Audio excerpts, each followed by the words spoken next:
Parole d'Amos, qui fut l'un des éleveurs de troupeaux à Tekoa.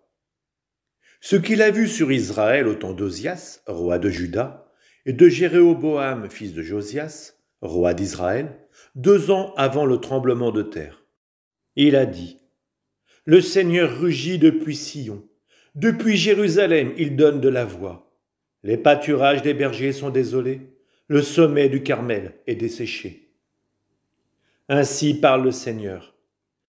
À cause des 3 crimes de Damas, et même de 4, je l'ai décidé sans retour. Parce qu'ils ont broyé le Galaad avec des herses de fer, j'enverrai un feu dans la maison d'Azaël, et il dévorera les palais de Ben-Hadad.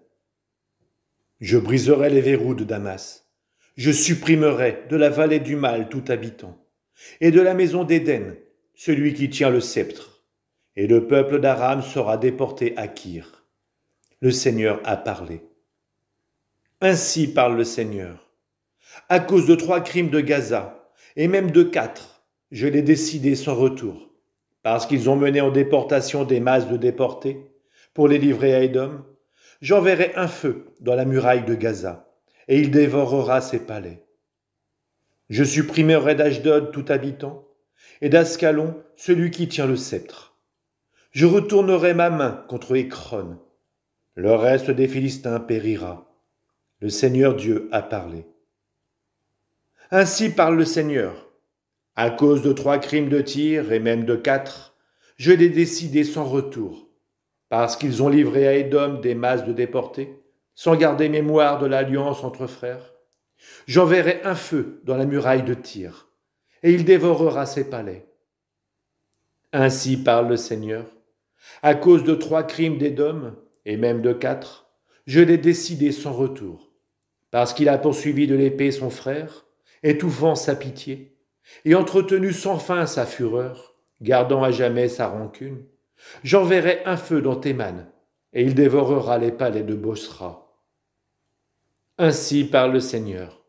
À cause de 3 crimes des fils d'Ammon, et même de 4, je l'ai décidé sans retour, parce qu'ils ont éventré les femmes enceintes du Galaad pour élargir leur territoire. J'allumerai un feu dans la muraille de Rabat, et il dévorera ses palais, au cri de guerre, un jour de bataille, dans la tempête, un jour d'ouragan. Son roi partira en déportation, lui et ses princes, tous ensemble. Le Seigneur a parlé. Ainsi parle le Seigneur. À cause de 3 crimes de Moab, et même de 4, je l'ai décidé sans retour, parce qu'il a brûlé à la chaux vive les eaux du roi d'Édom. J'enverrai un feu dans Moab, et il dévorera les palais de Kérioth. Moab mourra dans le vacarme, au cri de guerre, au son du cor. De chez lui, je supprimerai le juge, et tuerai tous ses princes avec lui. Le Seigneur a parlé. Ainsi parle le Seigneur. À cause de 3 crimes de Juda, et même de 4, je l'ai décidé sans retour, parce qu'ils ont rejeté la loi du Seigneur, ils n'ont pas gardé ses décrets, parce que leurs idoles les ont égarés, celles que leur père avait suivies. J'enverrai un feu en Juda, et il dévorera les palais de Jérusalem. Ainsi parle le Seigneur. À cause de 3 crimes d'Israël, et même de 4, je l'ai décidé sans retour. Ils vendent le juste pour de l'argent, le malheureux pour une paire de sandales. Ils écrasent la tête des faibles dans la poussière. Aux humbles, ils ferment la route. Le fils et le père vont vers la même fille et profanent ainsi mon saint nom. Auprès des autels, ils se couchent sur les vêtements qu'ils ont pris en gage. Dans la maison de leur Dieu, ils boivent le vin de ceux qu'ils ont frappés d'amende. Moi, pourtant, j'avais détruit devant eux l'Amorite, dont la stature égalait celle des cèdres et la vigueur, celle des chênes. Je l'avais anéanti de haut en bas, depuis les fruits jusqu'aux racines. Moi, je vous avais fait monter du pays d'Égypte, et je vous avais pendant 40 ans conduit à travers le désert, pour vous donner en héritage le pays de l'Amorite. J'avais suscité des prophètes parmi vos fils, et parmi vos jeunes gens, des Naziréens, c'est-à-dire des hommes voués à Dieu. Oui ou non, est-ce vrai, fils d'Israël? Oracle du Seigneur. Mais vous faites boire du vin aux Naziréens, et aux prophètes vous donnez cet ordre. ne prophétisez pas. Eh bien moi maintenant, je vous écraserai sur place, comme un char plein de gerbes écrase tout sur son passage. L'homme le plus rapide ne pourra pas fuir, le plus fort ne pourra pas montrer sa vigueur, même le héros ne sauvera pas sa vie. L'archer ne tiendra pas, le coureur n'échappera pas, le cavalier ne sauvera pas sa vie. Le plus brave s'enfuira tout nu ce jour-là, oracle du Seigneur. Écoutez cette parole que le Seigneur prononce contre vous, fils d'Israël, contre tout le peuple qu'il a fait monter du pays d'Égypte. Je vous ai distingué, vous seuls, parmi tous les peuples de la terre. Aussi, je vous demanderai compte de tous vos crimes. 2 hommes font-ils route ensemble sans s'être mis d'accord? Est-ce que le lion rugit dans la forêt sans avoir de proie? Le lionceau va-t-il crier du fond de sa tanière sans n'avoir rien pris? L'oiseau tombe-t-il dans le filet posé à terre sans y être attiré par un appât? Le piège se relève-t-il du sol sans avoir rien attrapé? Va-t-on sonner du cor dans une ville sans que le peuple tremble? Un malheur arrive-t-il dans une ville sans qu'il soit l'œuvre du Seigneur? Car le Seigneur Dieu ne fait rien sans en révéler le secret à ses serviteurs les prophètes. Quand le lion a rugi, qui peut échapper à la peur? Quand le Seigneur Dieu a parlé, qui refuserait d'être prophète? Proclamez près des palais d'Ashdod, près des palais du pays d'Égypte. Dites, assemblez-vous sur les montagnes de Samarie, voyez les grands désordres au milieu d'elles. En elles, que d'oppression. Ils n'ont pas su agir avec droiture, oracle du Seigneur, ceux qui entassent dans leurs palais violence et rapine. C'est pourquoi, ainsi parle le Seigneur Dieu, l'ennemi encerclera le pays, il te dépouillera de ta force, et tes palais seront pillés. Ainsi parle le Seigneur, comme un berger sauve de la gueule du lion 2 pattes et un bout d'oreille, voilà comment seront sauvés les fils d'Israël, ceux qui sont dans Samarie, assis au bord de leur couche, sur leur divan de Damas. Écoutez et témoignez dans la maison de Jacob, oracle du Seigneur Dieu, le Dieu de l'univers. Car au jour de mon intervention, les crimes d'Israël seront sur lui, et j'interviendrai contre les autels de Béthel. Les cornes de l'autel seront brisées, elles tomberont à terre. Je ferai crouler maisons d'hiver sur maisons d'été. Les maisons d'ivoire seront détruites, et les vastes maisons disparaîtront. Oracle du Seigneur, écoutez cette parole, vaches du Bashan, sur la montagne de Samarie, vous qui exploitez les faibles, qui maltraitez les malheureux, qui dites à vos seigneurs, apportez-nous à boire. Le Seigneur Dieu le jure par sa sainteté. Oui, voici venir sur vous des jours où l'on vous enlèvera avec des crocs, où votre progéniture sera prise au harpon. Vous sortirez par les brèches, l'une devant l'autre, et vous serez poussés vers l'Hermon, oracle du Seigneur. Allez à Béthel et commettez vos crimes. À Gilgal, multipliez-les.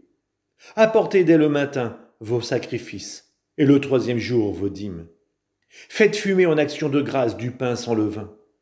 Proclamez en public des offrandes volontaires, car c'est cela que vous aimez, fils d'Israël, oracle du Seigneur. Quant à moi, voici que je vous ai donné, rien à vous mettre sous la dent en toutes vos villes, plus de pain en aucun lieu. Et vous n'êtes pas revenu à moi, oracle du Seigneur. C'est moi aussi qui vous ai refusé la pluie à 3 mois de la récolte.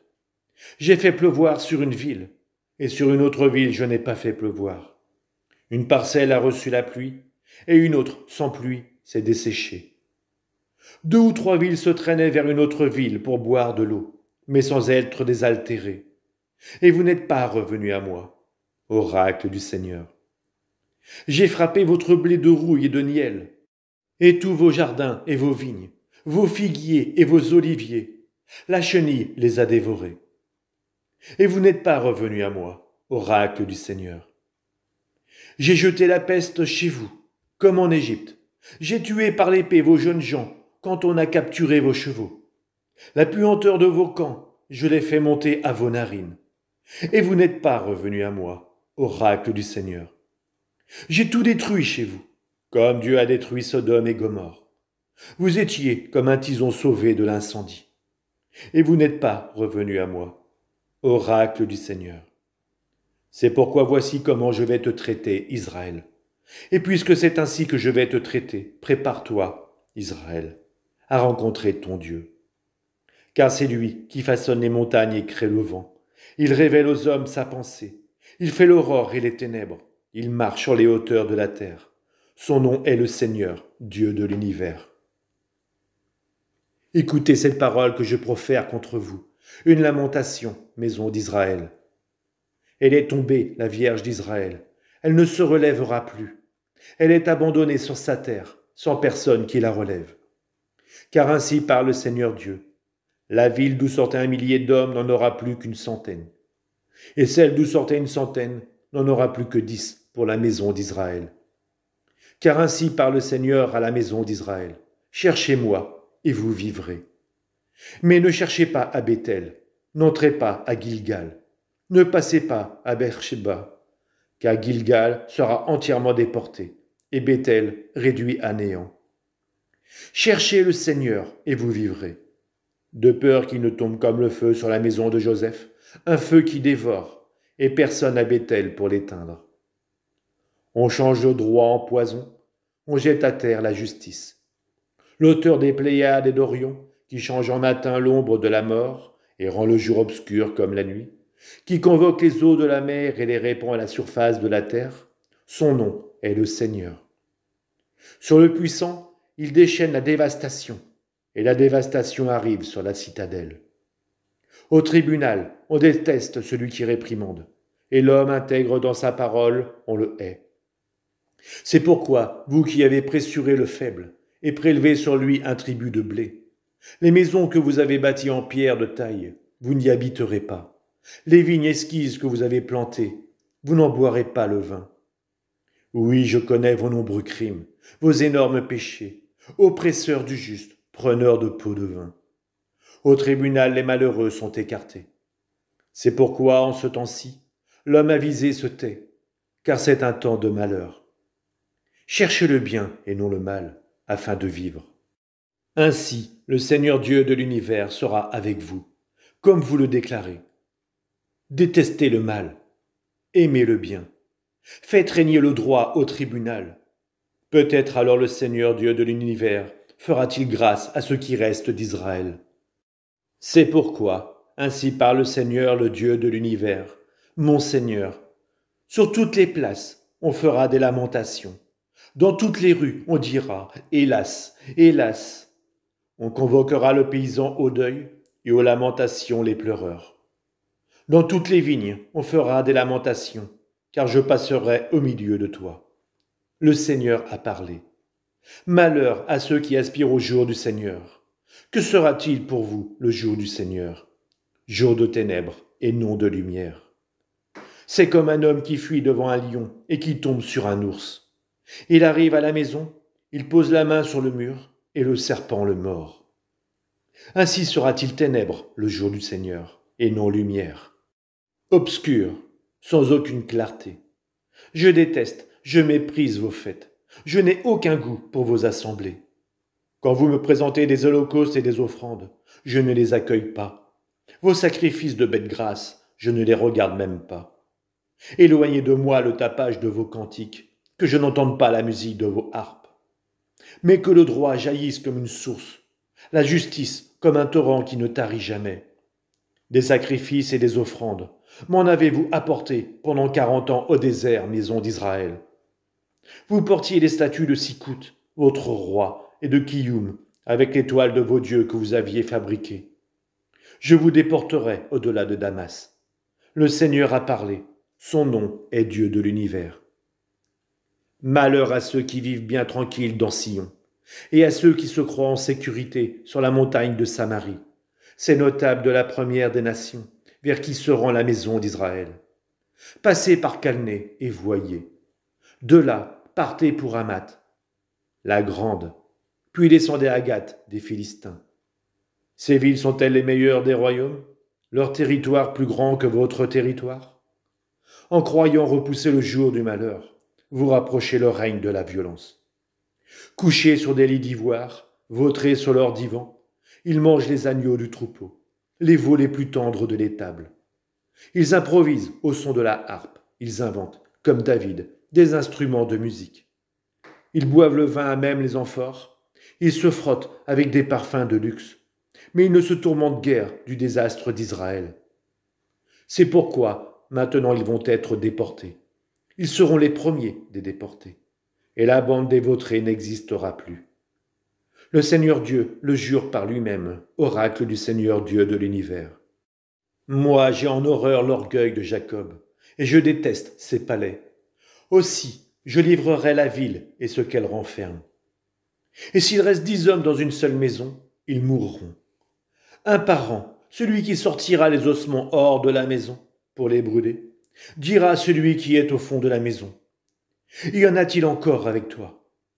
Celui-ci répondra, « Plus rien. » Il dira, « Silence, car on n'a plus à faire mémoire du nom du Seigneur. » Voici que le Seigneur commande. Il frappe la grande maison. Elle s'écroule, la petite maison. Elle se fissure. Est-ce qu'on fait galoper des chevaux sur des rochers?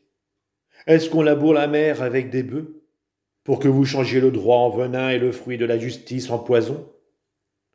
Il en est qui se réjouissent pour le départ, c'est-à-dire rien du tout, et qui disent, n'est-ce pas par notre force que nous avons conquis Karnaïm, c'est-à-dire les 2 cornes? Eh bien, maison d'Israël, voici que moi, oracle du Seigneur, Dieu de l'univers, je dresse contre vous une nation.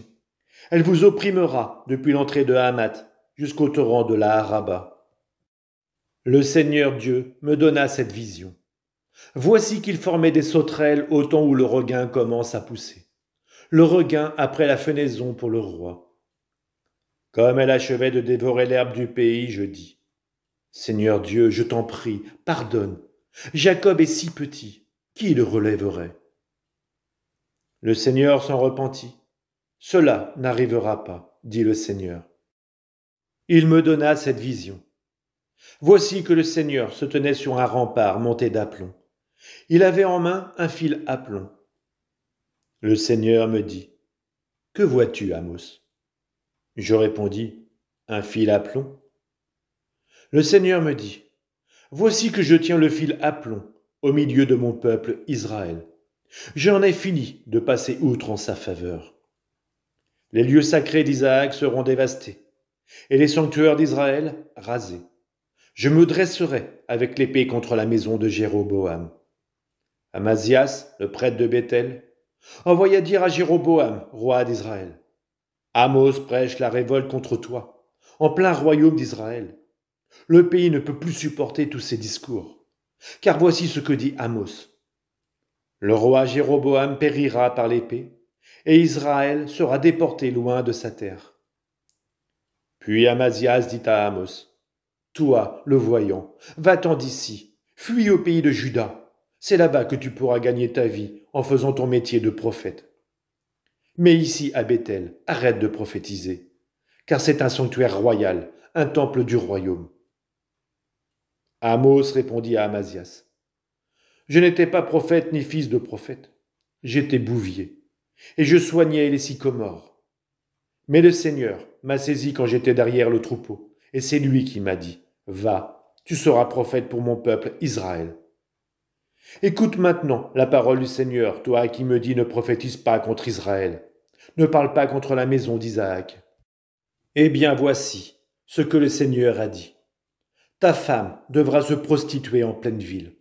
Tes fils et tes filles tomberont par l'épée. La terre qui t'appartient sera partagée au cordeau. Toi tu mourras sur une terre impure, et Israël sera déporté loin de sa terre. Le Seigneur Dieu me donna cette vision. C'était une corbeille de fruits mûrs. Il dit, « Que vois-tu, Amos ?» Je répondis, « Une corbeille de fruits mûrs. » Le Seigneur me dit, « Mon peuple Israël est mûr. Sa fin est arrivée. J'en ai fini de passer outre en sa faveur. » Ce jour-là, les chants du palais hurleront, « Oracle du Seigneur Dieu. » Nombreux seront les cadavres, en tout lieu on les jettera. Silence. Écoutez ceci, vous qui écrasez les malheureux pour anéantir les humbles du pays. Car vous dites, quand donc la fête de la nouvelle lune sera-t-elle passée, pour que nous puissions vendre notre blé? Quand donc le Shabbat sera-t-il fini, pour que nous puissions écouler notre froment? Nous allons diminuer les mesures, augmenter les prix et fausser les balances. Nous pourrons acheter le faible pour un peu d'argent, le malheureux pour une paire de sandales. Nous vendrons jusqu'au déchet du froment. Le Seigneur le jure par la fierté de Jacob. Non, jamais je n'oublierai aucun de leurs méfaits. À cause de cela, la terre ne va-t-elle pas trembler et toute sa population prendre le deuil? Ne va-t-elle pas monter tout entière comme le Nil, débordée, inondée comme le fleuve d'Égypte? Ce jour-là, oracle du Seigneur, je ferai disparaître le soleil en plein midi. En plein jour, j'obscurcirai la lumière sur la terre. Je changerai vos fêtes en deuil, tous vos chants en lamentation. Je vous obligerai tous à vous vêtir de toile à sac, à vous raser la tête.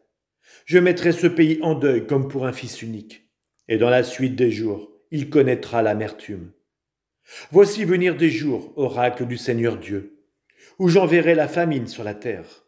Ce ne sera pas une faim de pain ni une soif d'eau, mais la faim et la soif d'entendre les paroles du Seigneur. On se traînera d'une mer à l'autre, marchant à l'aventure du nord au levant, pour chercher en tout lieu la parole du Seigneur, mais on ne la trouvera pas. Ce jour-là, les jeunes filles en leur beauté se faneront, et les jeunes hommes souffriront de la soif. Ceux qui juraient par l'idole sacrilège de Samarie, et qui disaient « Vive ton Dieu, Dan !» et « Vive ton chemin, Beersheba !» ils tomberont et ne s'élèveront plus. Je vis le Seigneur debout près de l'autel. Il dit, frappe les chapiteaux, et que tremblent les seuils. Brise tous ceux qui sont en tête, et les suivants, je les tuerai par l'épée. Pas un d'entre eux ne pourra s'enfuir, pas un d'entre eux ne pourra s'échapper. S'ils forcent le séjour des morts, de là ma main les extirpera. S'ils escaladent les cieux, de là je les ferai descendre. S'ils se cachent au sommet du Carmel, là je les chercherai et je les prendrai. S'ils se dérobent à mes yeux au fond de la mer, là je commanderai aux serpents de les mordre. S'ils s'en vont en captivité, poussés par l'ennemi, là-bas je commanderai à l'épée de les tuer. J'aurai l'œil sur eux, pour le malheur, non pour le bonheur. Le Seigneur Dieu de l'univers, qu'il touche la terre, elle s'effondre. Et tous ses habitants sont en deuil. Elle monte tout entière comme le Nil, elle baisse comme le fleuve d'Égypte. Lui qui bâtit son escalier dans le ciel et fonde sa voûte sur la terre, lui qui convoque les eaux de la mer et les répand à la surface de la terre, son nom est le Seigneur. N'êtes-vous pas pour moi, fils d'Israël, comme des fils d'Éthiopiens? Oracle du Seigneur, n'ai-je pas fait monter Israël du pays d'Égypte, de Caphtor les Philistins, et de Kir les Araméens? Voici les yeux du Seigneur Dieu sur le royaume pécheur. Je vais le supprimer de la surface de la terre. Toutefois, je ne supprimerai pas entièrement la maison de Jacob, oracle du Seigneur. Car voici que moi, je commande. Je vais secouer la maison d'Israël parmi toutes les nations. Comme on secoue dans un crible, et pas un caillou n'échappe. Tous les pécheurs de mon peuple périront par l'épée. Eux qui disaient, le malheur m'approchera pas, il ne nous atteindra pas. Ce jour-là, je relèverai la hutte de David qui s'écroule. Je réparerai ses brèches. Je relèverai ses ruines. Je la rebâtirai, telle au jour d'autrefois. Afin que ses habitants prennent possession du reste d'Édom et de toutes les nations, sur lesquelles mon nom fut jadis invoqué. Oracle du Seigneur qui fera tout cela. Voici venir des jours, oracle du Seigneur, où se suivront de près laboureurs et moissonneurs, le fouleur de raisin et celui qui jette la semence. Les montagnes laisseront couler le vin nouveau, toutes les collines en seront ruisselantes. Je ramènerai les captifs de mon peuple Israël. Ils rebâtiront les villes dévastées et les habiteront. Ils planteront des vignes et en boiront le vin. Ils cultiveront des jardins et en mangeront les fruits. Je les planterai sur leur sol, et jamais plus ils ne seront arrachés du sol que je leur ai donné. Le Seigneur ton Dieu a parlé.